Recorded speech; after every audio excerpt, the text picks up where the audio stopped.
वाले काम दुश्मन सर से दुश्मनी निभाओ साथ ही दौड़ मुझसे मेरा सब कुछ छीन गया अब आपको मिलेगी पनिशमेंट। मैडम गाड़ी तैयार है आपके लिए।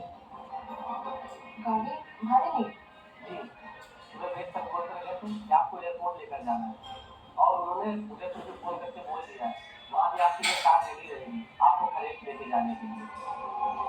जी हाँ दोस्तों, यहाँ पर तो सरू की एक नई शुरुआत होने वाली है, क्योंकि यहाँ पर सरू अपने गांव जाकर पूजा करने के बाद तारा के सामने सरू की सारी सच्चाई सामने आने वाली है कि सरू की असली माँ कौन है। जी हाँ दोस्तों, लेकिन यहाँ पर तो गांव जाकर वेद भी सरू के साथ पूजा करने वाला है और तारा